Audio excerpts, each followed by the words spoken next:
மகா பெரியவா திருவடிகளே சரணம். எதிர்மறை எண்ணங்கள், துரோகங்கள்ல இருந்தெல்லாம் நம்ம மனதை எப்படி மீட்டுக்கிட்டு வர்றது? அப்போ தான் நம்மளால் நம்ம வேலையை ஒழுங்காக செய்ய முடியும்.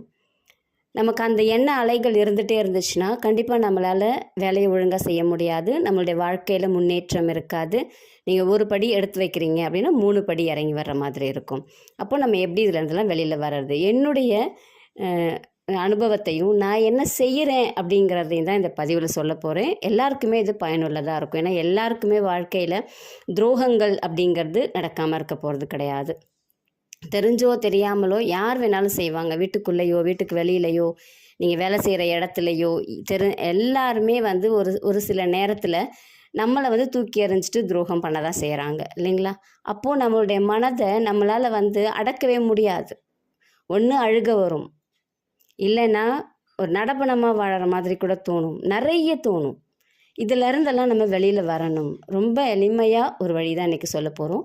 என்னுடைய வாழ்க்கையிலே பார்த்திங்கன்னா எங்கள் வீட்டில் வேலை செய்கிற இடத்துல வெளியில் நம்ம நம்பினவங்க, ரொம்ப நம்பினவங்க எல்லாருமே நமக்கு துரோகம் பண்ணுறாங்க. அவங்கவுங்க குடும்பத்துக்காக, அவங்கவுங்க சந்தோஷத்துக்காக நம்மளை ஒரு பகடக்காயாக பயன்படுத்திக்கிட்டு தூக்கி எறிஞ்சிடுறாங்க. இது என்னுடைய வாழ்க்கையிலே நான் நடந்துக்கிட்டே தான் இருக்குது.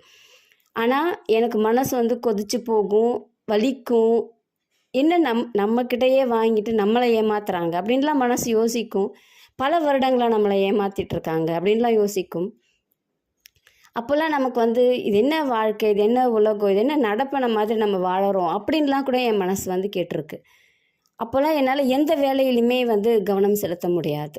நான்லாம் சம்பாரித்து எனக்காக நான் செலவு பண்ணிக்கிட்டதை விட நான் இழந்தவை தான் அதிகம். ஆனாலும் எனக்கு யாரும் திரும்பி யோசிக்கிற அளவுக்கு கூட யாரும் எனக்கு கிடையாது. அப்படிலாம் நான் கஷ்டப்பட்டுட்டு தான் கொஞ்சம் கொஞ்சமாக முன்னேறி வந்துட்டுருக்கேன். இதுலேருந்து என்னை நான் எப்படி வெளியில் கொண்டு வந்துக்கிறேன் அப்படின்னு பார்த்திங்கன்னா, ரொம்ப கஷ்டமாக இருக்குது, ரொம்ப எதிர்மறை எண்ணங்கள் வருது அப்படின்னா 2 A4 ஷீட் எடுத்துக்குவேன், ஒரு பென்சில் எடுத்துக்குவேன், ஒரு பேனா எடுத்துக்குவேன், ஒரு ரப்பர் எடுத்துக்குவேன். அது A4 ஷீட் ரொம்ப கஷ்டப்படும் போதுன்னு வச்சுக்கோங்களேன், என்னென்ன எதிர்மறை எண்ணங்கள் நமக்கு வருதோ அதெல்லாம் நம்ம மாற்றி ஆகணும். அதை அப்படியே விட்டோம்னா அது என்ன வேணாலும் செய்யும். அதுக்கு எப்படி சொல்கிறாங்கன்னா, இந்த கொஞ்சம் நீளமாக தான் போகும், ஆனால் ரொம்ப பயனுள்ளதாக இருக்கும். ஒரு 20 நிமிஷம் உங்களுக்கு அந்த எதிர்மறை எண்ணங்கள் உங்களை ஆட்டி படைச்சிருச்சு அப்படின்னா அது பயங்கர விருட்சமாக வளர்ந்துடும். அதுலேருந்து நீங்கள் வெளியில் வர்றதுங்கிறது நடக்காத காரியமாயிடும். அப்போது நம்ம முன்னாடியே என்ன செய்யணும் அப்படின்னா நம்மளை பாதுகாத்துக்கணும். அதுக்கு தான் இப்போ நம்ம சொல்ல போகிற பயிற்சியை செய்ய போகிறோம்.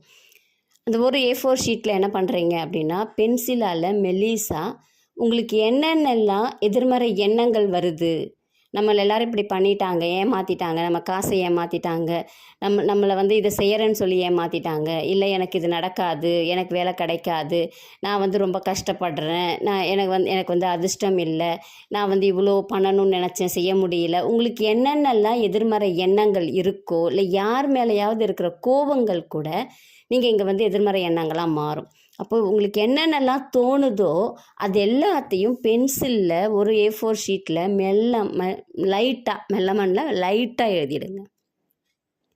இன்னொரு A4 ஷீட் எடுத்துக்கிறீங்க, அதில் ப்ளூ பேனாவால் இங்கே என்னென்ன, இப்போ நான் அதிர்ஷ்டம் இல்லாதவள் அப்படின்னு நான் எழுதியிருக்கேன்னா, நான் மிகவும் அதிர்ஷ்டம் நிறைந்தவள், எனக்கு நான் கொடுத்த காசு எதுவுமே எனக்கு கிடைக்க மாட்டேங்குது அப்படின்னு நான் இதில் எழுதியிருந்தேன்னா, நான் கொடுத்தவங்க எல்லாருமே எனக்கு திரும்பி கொடுக்குறாங்க, எனக்கு என்னை சுற்றி யாருமே நல்லவங்களே இல்லை அப்படின்னு தோணுதுன்னா, என்னை சுற்றி இருக்கிறவங்க எல்லாருமே நல்லவங்களாக இருக்காங்க அப்படிங்கிற மாதிரி நம்ம நேர்மறையாக இங்கே 10 சென்டென்ஸ் எழுதியிருக்கிறீங்கன்னா அந்த 10 சென்டென்ஸுக்குமே நீங்கள் நேர்மறையாக எழுதணும். இந்த பேப்பரில் 2வது பேப்பரில் எழுதி முடிச்சுட்டு ஒரு 2 தடவை படிங்க. அதை படிச்சுட்டு இந்த பென்சில் எழுதியிருக்கீங்க இல்லைங்களா, அதை ஒவ்வொன்றா மெல்லமாக என்ன செய்கிறீங்க அப்படின்னா அழிக்கிறீங்க.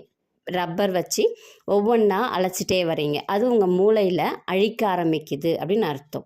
மெல்லமாக அதை அழைச்சி முடிச்சுட்டு நீங்கள் எதெல்லாம் நடக்காதுன்னு நினச்சிட்டு இருந்தீங்களோ அதுக்கு ஈக்குவலாக இன்னொரு பேப்பரில் எழுதியிருக்கீங்க இல்லைங்களா, அதை எடுத்து இந்த பேப்பரில் எழுத போகிறீங்க. திரும்பவும் பென்சிலால் எழுதி அழைச்ச பேப்பரில் நீங்கள் ஏற்கனவே எழுதி வச்சுருக்கிறத பார்த்து அப்படியே அந்த 10 சென்டென்ஸையும் எழுத போகிறீங்க. நீங்கள் 10 எழுதுறீங்களோ, 15 எழுதுறீங்களோ, 100 எழுதுறீங்களோ அது உங்களது.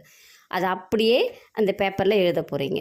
எழுதிட்டு திரும்பி ஒரு 2-3 தடவை படிக்கிறீங்க. இது என்ன செய்யும் அப்படின்னு பார்த்தீங்கன்னா, உங்கள் மூளையில் இதெல்லாம் நடக்காது, இவங்கெல்லாம் துரோகிகள், இவங்கெல்லாம் இப்படி, அவங்கெல்லாம் அப்படி, நம்மளை படுத்துகிறாங்க, நமக்கு எதுவுமே நடக்க மாட்டேங்குது, இதனால தான் நடக்கலை, அதனால தான் நடக்கலை அப்படிங்கிற மாதிரி என்ன ஓட்டங்கள் இருக்குது இல்லைங்களா, அதெல்லாம் அலைய ஆரம்பிக்கும்.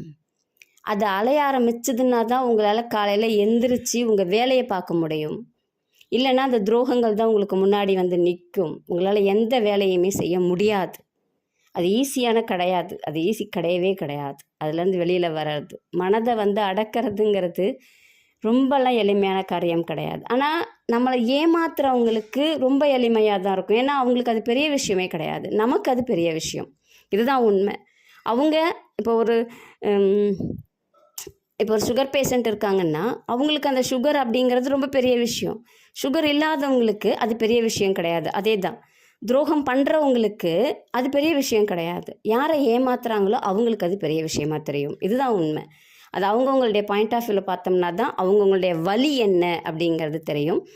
இப்போ நம்ம எழுதி முடிச்சுட்டு திரும்பி என்ன செய்கிறோம் அப்படின்னா, நம்ம பென்சிலால் எழுதி அழைச்சிட்டு அதுக்கு மேலே எழுதியிருக்கோம் இல்லைங்களா, அந்த பேப்பரை எடுத்து வச்சு படிக்கிறோம். ஒரு 3 தடவை தினமும் படிக்கிறோம். தினமும் படிக்க ஆரம்பிச்சிங்க அப்படின்னா கண்டிப்பாக உங்களுடைய மூளையில் அது பதிவாகும். ஏற்கனவே எழுதுனதெல்லாம், எழுதப்பட்டது எல்லாம் அலைஞ்சிருச்சு, நமக்கு எல்லாமே இப்போ புதுசாக இருக்குது அப்படிங்கிறது தொடர்ந்து ஒரு 21 நாளைக்கு நீங்கள் படிச்சுக்கிட்டே வர வர உங்களுடைய மனது மிக எளிமையாக மாறும். அப்படி தான் நான் என்னை மாற்றிக்கிட்டு வாழ்ந்துக்கிட்டு இருக்கேன். இல்லைன்னா ரொம்ப கஷ்டம்தான். நம்பிக்கையோடு செய்து பலனடையுங்கள். உங்களுக்கு ஜோதிடம் பார்க்கணும் அப்படின்னா இந்த நம்பருக்கு தொடர்பு கொள்ளுங்கள். மலர் மருத்துவம் அப்படிங்கிறது மிகச்சிறந்த மருத்துவம். அதை நீங்கள் ஆலோசனை பெறணும்னாலும் சரி, கற்றுக்கணும் அப்படின்னாலும் சரி, இதில் இருக்கக்கூடிய ஃபோன் நம்பருக்கு தொடர்பு கொள்ளுங்கள். நம்பிக்கையோடு செய்து பலனடையுங்கள். நன்றி, வணக்கம்.